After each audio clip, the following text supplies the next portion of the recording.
Plató va néixer a Atenes l'any 428 o 427 abans de Crist. En realitat es deia Aristocles, però va rebre el nom de Plató per l'amplada de les seves espatlles o del seu front. Pertanyia a una família aristocràtica i alguns familiars seus van participar en el govern totalitari dels 30 tirans. La seva joventut va estar marcada per la guerra del Peloponès, per tant, ja no coneixeria l'Atenes en estat d'esplendor. Cap a l'any 407 va conèixer a Sòcrates, de qui va ser deixeble i amb qui va mantenir una forta amistat, fins la condemna a mort del mestre. Més fort, empuja més fort, ja li veig el cap, ja va sortint, ja saps, molt bé, així. Vinga, va, una mica més fort. Vinga, va, més fort, la recta final. Et voilà, ja el tenim aquí.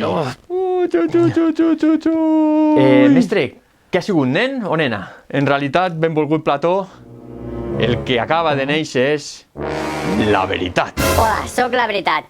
Per ser Sòcrates, t'han dit algun cop que ets però molt lleig? Lo important no és l'aparença externa, lo important està a l'interior, és la nostra ànima. L'impertenis l'apparença interni. A vegades, la veritat fa mal, estimat. La teva cara sí que fa mal. Mira, saps què? Que et pots ficar la veritat pel cul. En gran mesura, l'obra de Plató està dissenyada en forma de diàlegs perquè era el mètode que feia servir Sòcrates per fer sortir la veritat. La veritat la porta cadascú en el seu interior. L'únic que s'ha de fer és ajudar-la a sortir a l'exterior. I com et preguntaràs? Doncs bona pregunta. Doncs molt fàcil, s'estableix un diàleg. La dialèctica, estimat alumne, serà la base de la filosofia. El diàleg és allò que fa avançar al coneixement. Sí, aleshores... A veure, deixa parlar a la gent gran, Plató, que ets un carallot. Sempre interrompent. Com et deia, la dialèctica consisteix en tenir un intercanvi de paraules amb una altra persona i així, entre els dos, fer sortir a la veritat. Però... Que què et tingui? No contestis, és una pregunta retòrica. Ja t'ho dic jo, que no deixes parlar, que és de mala educació interrompre. Per on anava? Així, que gràcies a la dialèctica, el que és un ignorant s'adona que ja portava dins seu la veritat. Menuda tabarra que li estàs fotent, Sòcrates. Més que un banquet, això sembla un sopar de cap d'any ple de cunyats. I si sembla un banquet ple de cunyats? Mestre, i aquell que s'està menjant tot el menjar, qui és? Aquell. Aquell és Nietzsche. Qui? Bueno, ja el coneixem. És un pantre, surt a l'últim capítol. En l'obra platònica, el seu mestre és el protagonista principal. Tant és així que es fa difícil discernir entre les idees pròpies de Sòcrates i les de Plató. Malgrat aquesta forta influència, durant les obres de maduresa de Plató, la figura del mestre es va fent cada cop menys important. Al 387 a.C., Plató funda l'Acadèmia, que es podria considerar com el primer centre, diguem que universitari, d'Europa. S'imparteix tot tipus de saber. La teoria de les idees. La realitat on nosaltres convivim és canviant. A més, és finita i existeix la corrupció, és a dir, està sotmesa al cicle de la vida, on tot el que existeix neix, creix, es reprodueix i mor. El que els filòsofs anteriors han plantejat i els ha preocupat és precisament aquest cicle vital protagonitzat pel dolor, la malaltia i la mort. Som éssers imperfectes i finits. El nostre cos i tot el que existeix està en constant canvi. Com podem obtenir un coneixement segur d'una realitat en constant canvi? És més, hi ha alguna cosa que no canviï mai? Davant d'aquest devenir constant, és lògic afirmar que no pot existir cap coneixement que sigui immutable, com afirmaven els sofistes Gorgies i Protàgores. Per tant, tot seria relatiu i no existiria el coneixement segur. Per combatre aquest relativisme, Plató, seguint el seu mestre Sòcrates, es va veure en l'obligació de dotar d'una base sòlida tot el seu sistema de coneixement. Per això va afirmar l'existència d'unes entitats immutables que va anomenar idees. Per què tots els cavalls són iguals? Perdona, profe, però tots els cavalls no són iguals, és veritat. Així, si no són iguals, com podem distingir un cavall d'un ruc? Tots aquells trets en comú que tenen els cavalls és allò que Plató anomenarà idees. Malauradament, aquestes idees no tenen una realitat tangible, no són visibles. Així, on existeixen? Quina realitat tenen? Doncs existeixen en el nostre intel·lecte i són les essències de totes les coses. Nosaltres podem pensar aquestes idees. Bé, però quin origen tenen? Per demostrar l'existència de les idees va haver d'anar més enllà de la realitat que coneixem amb els sentits i va afirmar l'existència d'una realitat absoluta on existeixen aquestes entitats. Això és el món de les idees o el món intel·ligible.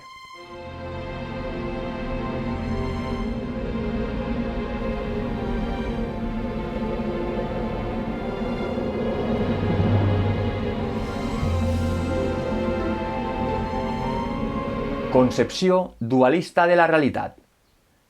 Plató, en la seva metafísica, afirma l'existència de dos mons. El món sensible, d'una banda, és a dir, el món canviant, el món imperfecte, és aquell món que podem copsar mitjançant els sentits, però molts cops els sentits ens enganyen. I dos, existeix el món de les idees, o món intel·ligible, que és el món perfecte de les essències, de totes les coses, i que es pot copsar mitjançant la raó. És un món immutable, és a dir, no canvia. El món sensible és una còpia del món de les idees. Per tant, el món de les idees és aquell lloc ideal. Hola, sóc el Demiurg, i visc a El món de les idees. La meva feina consisteix en fer còpies d'aquestes idees, essències immutables, i les envio al món sensible. Que cal una còpia de la idea de ser humà al món sensible. Que cal una còpia de la idea de justícia, món sensible. Que cal una còpia de la idea de bé, món sensible. La veritat és que és una feina molt gratificant, se me passen les hores, tot i que no estem regulats amb cap sindicat. Però, què, si vaig estudiar mecanografia.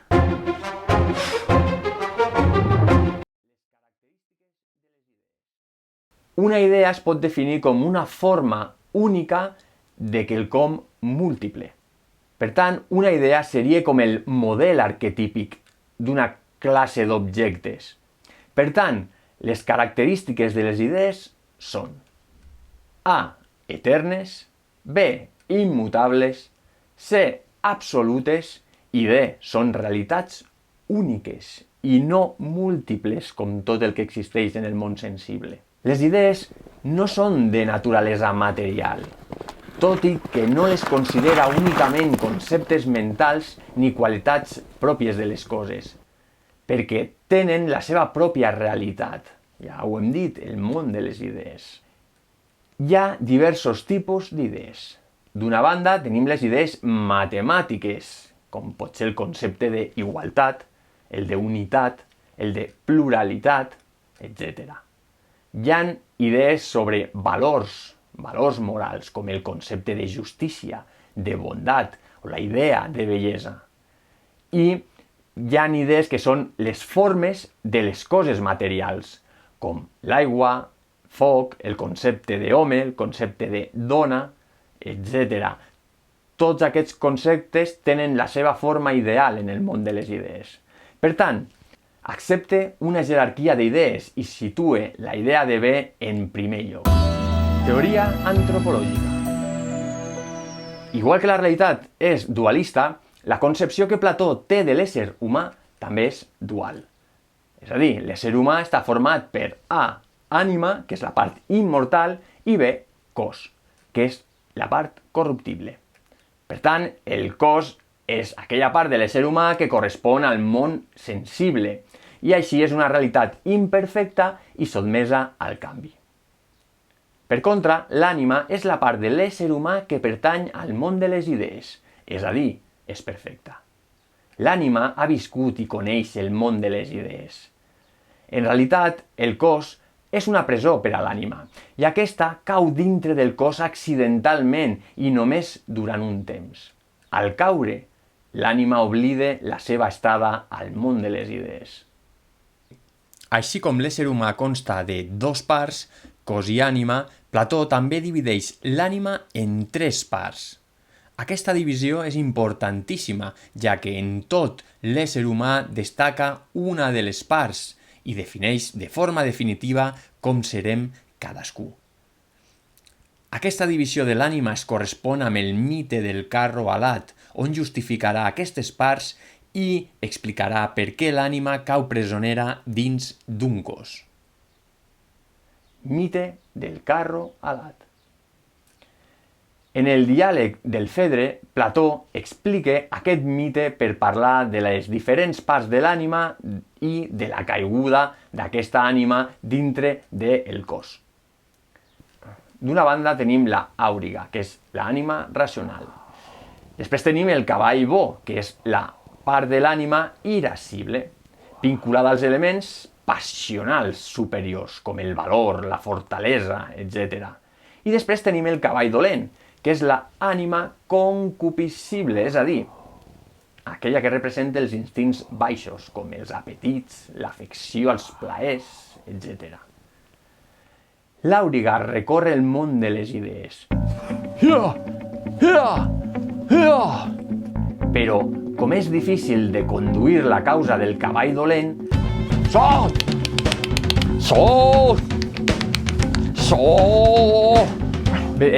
benvolgut Sòcrates, ens acabem de passar un radar al doble de velocitat, Cau en un cos. Però què penses? Que no ho sé? Aquest coll de cavall, que no em fot ni punyetero cas. Mestre, que anem en contradirecció. Teoria del coneixement. La teoria del coneixement platònica està lligada a la concepció dualista de la realitat. Ell creu que el veritable coneixement s'extreu de conèixer les idees mitjançant la raó i l'intel·lecte. El coneixement canviant del món sensible no és fiable, però el coneixement no es redueix a les sensacions. Enfront les aparences sensibles, que són subjectives, trobem els conceptes i les relacions ideals. Per exemple, la relació d'igualtat entre dos objectes només es pot copsar mitjançant l'intel·lecte. Això vol dir que són relacions ideals. La reminiscència o anamnesi. Per Plató el coneixement és recordar, i això és el que fa referència al concepte de reminiscència. Si tornem al mite del carro alat, veiem com l'ànima és presonera del cos. Cau al cos per una mala direcció de les seves parts i en caure oblida la seva estància al món de les idees. Què ha passat? On estic? Qui sóc jo? Però l'oblit no és total ni definitiu. Gràcies al contacte dels sentits amb la realitat, obtenim un coneixement poc fiable, però és la porta per a que l'ànima recordi la seva estança al món de les idees. En aquest sentit, es considera que el coneixement és un ascens cap al bé. La idea de bé, recordeu, la idea superior. Plató va utilitzar aquesta història per parlar metafòricament de l'educació. És una al·legoria. El mite se situa dintre d'una cova. Uns presoners estan lligats de mans, peus i coll, de forma que només poden veure una paret que tenen enfront. A la paret es projecten unes ombres, i per ells aquesta és la seva realitat. Durant tota la seva vida només han vist ombres. De sobte, un d'ells s'allibera, s'aixeca i es dona la volta. Darrere seu hi ha una foguera. I davant de la foguera hi passen unes persones que transporten objectes. Aquests objectes són els que formen les ombres que ha estat veient tota la seva vida. I així, el presoner s'adona que ha estat vivint una mentida. La realitat estava al darrere seu. Però la història no acaba aquí. El presoner veu un passadís que dona a l'exterior i surt. El sol brilla amb força i el presoner tanca els ulls perquè li fa mal tanta llum. No està acostumat al sol.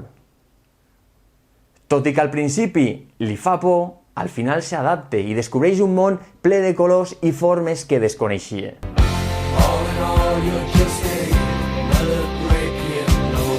El presoner decideix tornar a la cova per explicar a les seves companyes i als seus companys el que ha vist, però no el creuen, perquè els presoners estan contents dintre del món de les ombres. Els fa por la veritat, així que l'insulten i el tracten de boig. La cova i les ombres són la ignorància de les persones. En canvi, el sol és el coneixement. Quan obtenim coneixements, de vegades ens fan mal perquè veiem coses que desconeixíem. Potser fins i tot trenquem amb totes les creences que fins ara teníem. De fet, l'educació té l'obligació de proporcionar aquest coneixement, tot i que faci mal.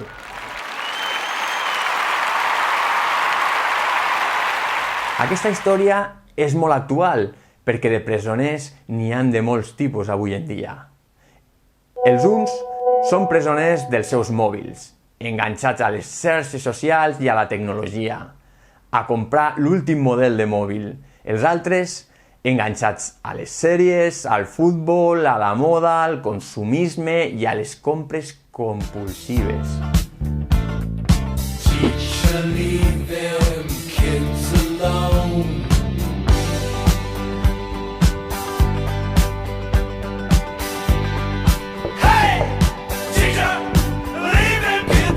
De fet, no us sona de res aquest mite? Qui es passa 6 hores del dia mirant una paret? No sento. Qui està mirant ara mateix una pantalla on surt la imatge del vostre professor, quan el professor real està al darrere? I qui ha estat a punt de contestar aquestes preguntes a una imatge que no és real? Perquè jo no sóc real.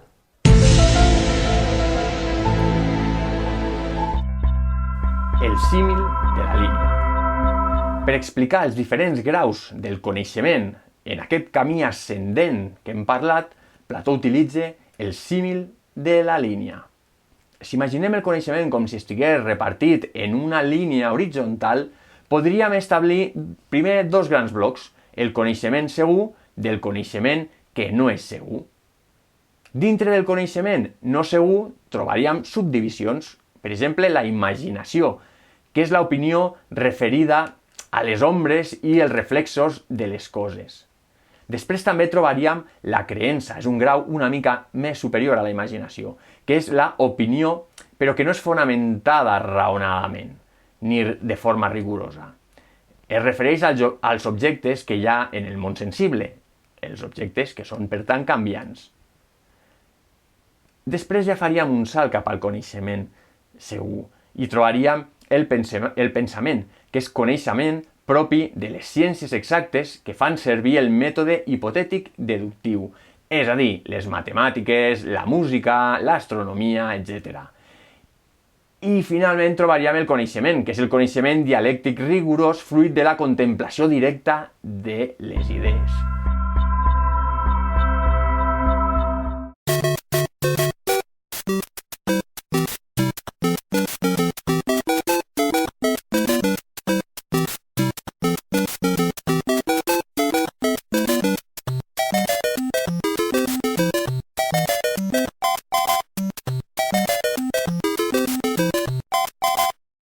Teoria política. Plató troba 2 defectes fonamentals en la política d'Atenes, la incompetència i la ignorància dels polítics, que es resumeixen entre les tendències oligàrquiques i les democràtiques. Qualsevol de les dues podien fer que els interessos de grup poguessin prevaler sobre les necessitats que té l'Estat, l'harmonia i la justícia. Plató creu que una societat ben ordenada és aquella on regna la justícia i on els governants pensen en el bé comú. Per a que es doni una harmonia social, cada persona haurà de dedicar-se a allò que fa més bé, sense interferir en aquelles activitats per a les que no està ben dotada.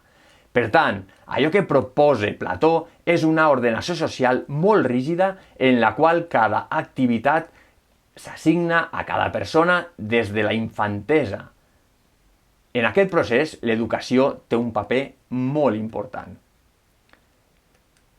En la seva proposta utòpica apareix un element insòlit en l'època. Per primera vegada es proposa una igualtat de gènere, on les dones tenen el mateix paper que els homes. Homes i dones són considerats igualment capaços i capaces de governar, ja que el més important està en l'ànima. Justícia individual i justícia social. En el pensament de Plató s'hi poden distingir dos sentits de la justícia diferents. D'una banda, la justícia individual. És l'equilibri entre les tres tendències que hi ha dins la nostra ànima. I d'altra banda, la justícia social, que consisteix en l'harmonia entre els tres tipus de persones que composen l'Estat.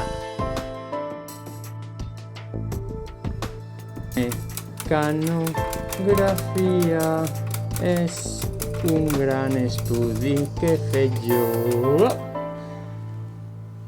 Bones tardes, què desitja? Venia per un treball. Aquí té el meu currículum. Organització social i política. Plató parla al seu llibre La República de l'organització ideal de la ciutat. El repartiment del treball es troba en la base de tota ciutat. Així com l'ésser humà i la seva ànima està constituïda per parts, també els rols socials ho hauran d'estar. I ho estaran en funció precisament d'aquesta divisió que hem vist. Molt ben justificats els marges, sí senyor. El problema és que aquí no funcionem així, eh? I com va això? A veure, vostè quin tipus d'ànima té? Una ànima immortal, suposo. Ja, però dels tres tipus d'ànima, quina part destaca més en vostè? Doncs no sé, jo a vegades tinc pessigolles aquí a la panxa. A la panxa. Molt bé. I és dolent això? Doncs no sé, jo la veritat no sóc metge. Possiblement sigui la gana. Per tant, té una ànima concupiscent. D'una banda, trobarem els productors. Corresponen a la part de l'ànima concupiscent. Es dediquen a produir béns materials per cobrir les necessitats bàsiques de subsistència.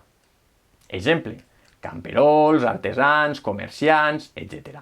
En una escala de l'1 al 4, quin seria el seu nivell de concupiscència? Un 3. El 3. Uf, concupiscent, eh? Per tant, vostè és com a mínim pagès. Ja, però no puc ser polític? No. Vostè s'ha de dedicar a procrear, a remoure una mica la terra i poc més, eh? I poc més, que si no començarà a pertorbar l'ordre social i això és dolentíssim. Després trobem els guerrers. En aquests predomina la part de l'ànima irascible. La seva funció és defensar la ciutat, mantenir l'ordre i conquerir. I finalment trobem els governants i magistrats, on predomina l'ànima racional. Tenen la funció d'ordenar i governar la polis. Són aquelles persones que han visitat el món de les idees i han contemplat la idea de justícia. Per tant, són els que tornen de la caverna per explicar com és el món ideal. La primera le va a tener el Osasuna en el 26 de partido. La bota Rubén García, la pone bien. Nois, sabeu on he estat? No crides, que fan la Champions. El què? Juga el Real Ombrívol contra el Futbol Club Pombres. He sortit de la cova i sabeu què he vist? Ni ho sé ni m'importa. He vist un món ple de llum i de color. Era molt més real que aquest cuchitril de cova. Doncs aquest cuchitril de cova, com dius tu, val 350 euros cada mes i no m'has pagat. Bueno, això ja no importa perquè no haurem de viure mai més aquí. El lloc on he anat viu la idea de justícia i la idea de bé. I en aquesta realitat que dius, donen la Champions en obert? Vinga, va, seguiu-me, seguiu-me. Vestiran... Ara sí. Voleu viure tota la vida impresonats? No, si no, no sortirà del mig. Mira, Sócrates. Tu veu això. Tu veu això i ja veràs. Això és verí, no? A la merda els mètodes clàssics. Y no hay absolutamente nada más.